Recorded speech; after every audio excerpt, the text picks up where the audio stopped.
My male 32 sister-in-law 18 is living with my wife 27 and me while she attends university. She has a partial scholarship and we let her live here so her family can save money. My wife was injured severely in a fall while hiking 2 years ago. Unfortunately, she's lost the use of her limbs. I love my wife very much and I will never divorce her. We have 2 very young kids that need us both. Also, my work provides us with medical insurance, which is very important. The crux of the matter comes down to intimacy. There are medical reasons. About 1 year after her accident, my wife was feeling very down. She was in a very dark place. She thought I would leave her and be with someone else. I didn't have anyone else on the side. I also had no time. I was working, taking care of 2 kids, and assisting in her care. I literally had no time for anything like that. Anyway, it led to a fight that led me to admitting that I still had physical needs. Before you ask, yes, we're both in therapy. This has been a situation that neither of us imagined when we met. Long story short, my wife finds me women that I sleep with and have zero emotional attachment to. I don't go looking for women and I don't tell my wife what to do. When she wants, she makes the arrangements. It's not perfect and it's not what I want. I want my wife to be healthy again. However, it was a private decision that we made together. My sister-in-law moved in with us in September to start university. She helps out around the house and with the kids. In return, she lives in our basement suite and I give her some spending money. She doesn't work any hours a day or anything. She might watch the kids while I make dinner or she'll work in my wife's garden.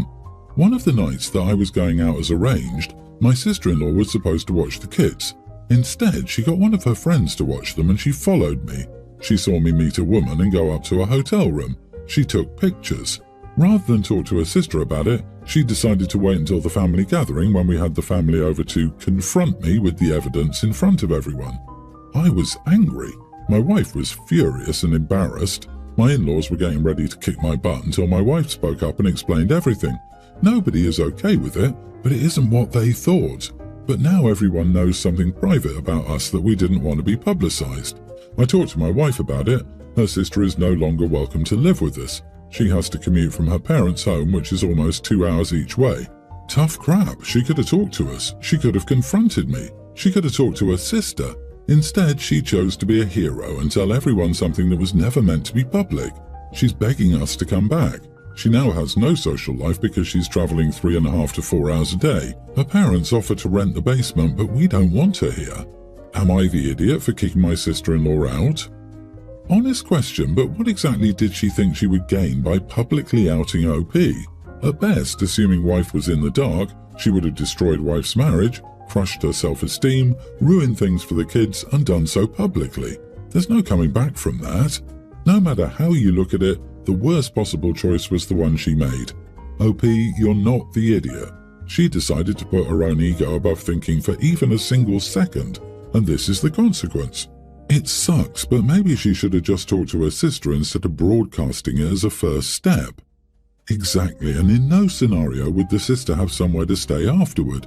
It's not like the sister would be allowed to live there while OP and his wife are going through divorce. She nuked her relationship with her sister, her cushy living, free living accommodations where they paid her for her help, for 5 minutes of spectacle that would have ruined family gatherings for her sister and nibblings for years to come. Main character syndrome, I suspect. Clearly, this chick thought it was going to be a Lifetime movie where they kick the husband out and everyone hugs her afterward. I mean, I don't want to sound like an idiot, but if the husband is basically working, covering everything, raising the kids, and helping a paraplegic spouse, he'd have to do some heinous crap for me to rat him out. The dude is a complete hero. And no crap, intimacy is going to be awkward. Sister's idea of success would be to destroy her sister's entire life, no insurance, no support, etc. OP is not going far enough. The sister-in-law wanted to ruin his wife's entire life for 5 minutes of attention. So my daughter Lily, a teen, approached her mom about getting some new clothes because her old ones were, according to her, seriously outdated. Without even giving me a heads up, my wife decided to let Lily take the reins and pick out the clothes herself from some websites online. Fast forward to me unexpectedly coming across Lily in a crop top and short shorts. I asked her if she was planning to go out like that, to which she casually responded with a confident, yes. I told her she needed to change into something more appropriate and asked who bought the clothes for her. It turned out it was my wife. I confronted my wife about it, told her I wasn't comfortable with our daughter's clothes, and suggested we return them. We ended up having a bit of an argument, with my wife saying our daughter is old enough to make her own clothing choices, that there was nothing wrong with the clothes our daughter was wearing, and that I was being too overprotective. After a long discussion, my wife reluctantly agreed to return the clothes, but on the condition that I tell Lily it was entirely my decision. Now my daughter knows, and she's not thrilled about it.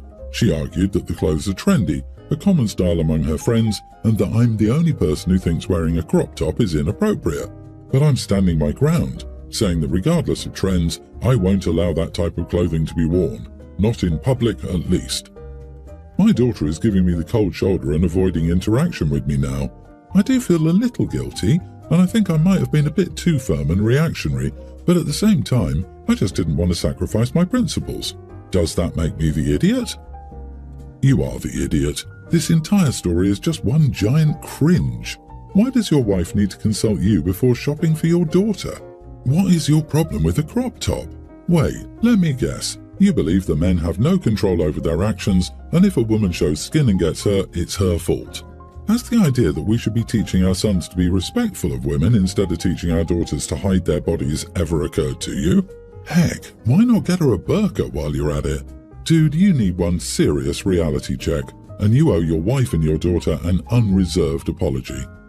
Controlling parents like you often end up having little or no contact with their kids. It would be one thing to have a conversation about appropriate times and places for clothing, e.g., if you go to a conservative church or a nice restaurant, that might not be the right time and place for that kind of clothing, and she might not be allowed in. But wholesale taking away her clothes is controlling and not appropriate. It's her body, she gets to decide what she wears within legal limits. LMAO, yes. OP, you should keep up your current attitude and behaviour if your goal is for your daughter to seldom or never call or visit and spend as little time with you as possible as soon as she can get away, which is only a few years away. Good job, Dad. And I bet OP's sons are not held to nearly the same standard as his daughter regarding what they're allowed to wear either. My wife gave birth about 1 year ago and she changed. She was angry all the time, suspicious and paranoid of everyone. I think her mother filled her head against me. She would constantly accuse me of cheating and mother-in-law, and she would talk badly about me on the phone when I wasn't home. One day she said she was leaving me and her mother was packing her stuff. She left with our daughter to go to her mother's house. Later that night she called me and told me that she kissed a guy and asked me how it felt to be cheated on. She was accusing me again of being a cheater and how I betrayed her. I finally had enough and told her not to come back. Then she started blowing up my phone and I refused to answer or take her calls. She did show up at our house after 2 days and asked me for help with her mental state. I took her to the hospital and she was diagnosed with PPD and was put on medication. She slowly started returning to her normal self. I think she's healed and can manage by herself from now on, so it was the right time for me to divorce her. So I'd served her divorce papers a few days ago. She isn't happy about it and is begging me not to divorce her.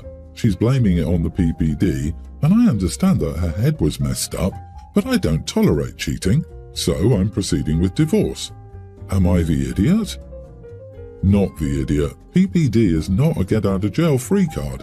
I fully understand the hormonal paranoia and such. I was on a hormonal medication for a few months and it made me insanely paranoid that my partner was cheating on me, but acting on it is a completely different thing.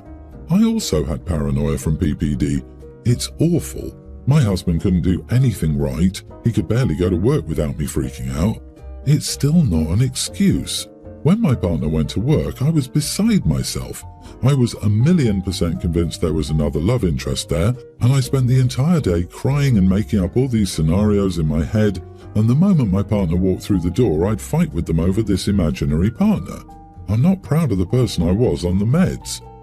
The symptoms you're describing, paranoia and delusions, do not fit with postpartum depression. They sound more like postpartum psychosis. This is very different and very serious. It can cause paranoia, delusions, and hallucinations. OP, are you sure your interpretation of the diagnosis is correct? It's hard to judge this if nobody knows what's going on. It's a messy situation. But I hope you don't end the marriage over a kiss that may or may not have happened while your wife was mentally ill from a child that you created with her. Everyone is insane here. This woman was having a severe mental health crisis, and he did absolutely nothing to get her help. and is now crying like a little witch over her kissing someone. What a complete and absolute idiot. OP, at least be honest. You don't want to be married to her anymore, but over a kiss when this person was suffering a horrific episode is just ridiculous.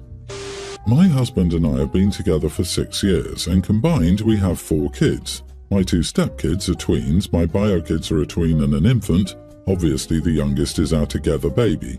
Now, since I gave birth, I've had a tough time eating. I can be super hungry, but more often than not, if I actually think about eating, I feel super nauseated or just grossed out and can't bring myself to eat actual meals.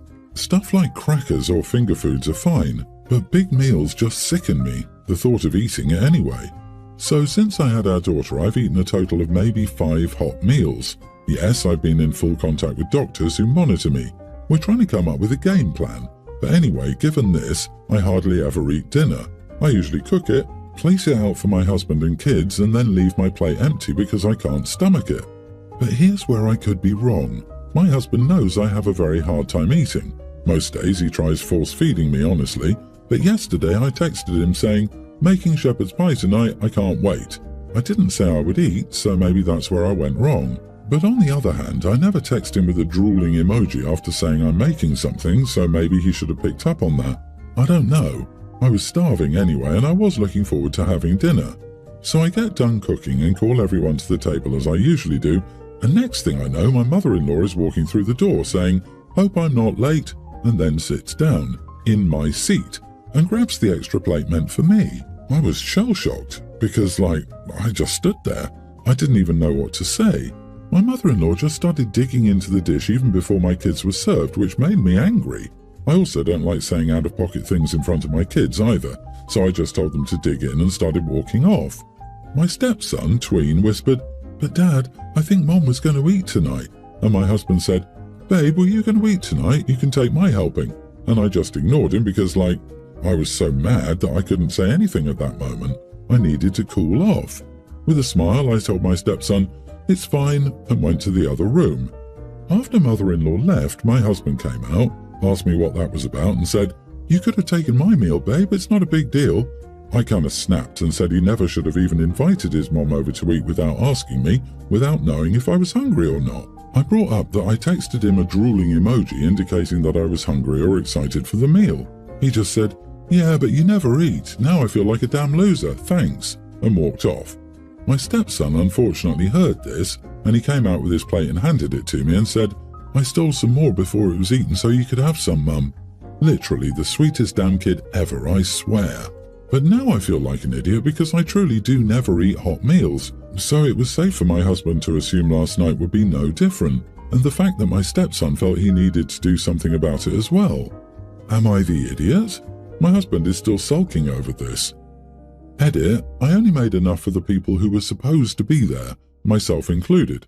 I always make myself a portion, even though I never know how I'm going to feel about eating. But every night I only make enough for us. My husband knows this because there are never any leftovers. The portion my stepson brought me was maybe half a scoop. As for mother-in-law, she always does stuff like that. In her eyes, adults come first, hence why she grabbed food before kids had been served, because the adults worked all day.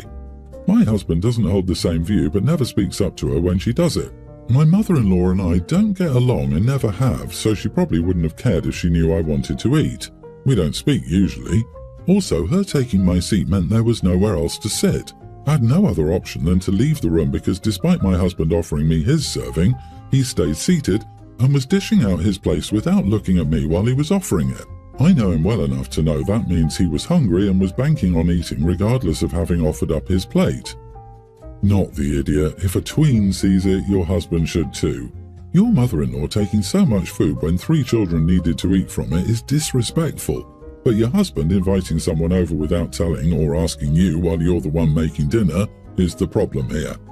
OP, tell your husband to take lessons from his son or get his stuff together. Your husband needs to step up. Your husband feels like a loser because he acted like one. Who invites their mother over to eat their wife's cooking without asking first? I mean, really? I get we men can be clueless, but damn, that brings clueless to a new level. Like caveman clueless. I wish I could introduce your husband to my wife. By comparison, I looked civilized. Right, Why would he even assume she was cooking enough for his mother? And for mother-in-law to just walk in, grab a plate and go to town? That's pretty rude too. That woman has no couth whatsoever. She needs to get in her lane and stay there. How would she have felt if her mother-in-law had come in and pulled that crap on her postpartum butt? She would have gone thermonuclear. And now he's trying to manipulate you into thinking it's your fault. What the heck? Yes, it is your fault and I'm blaming you. LOL. He might have been a bit coddled as a kid. How could anyone not comprehend that that scenario is 100% their fault? I hope your hubby has had his come to Jesus moment and it changed him for the better.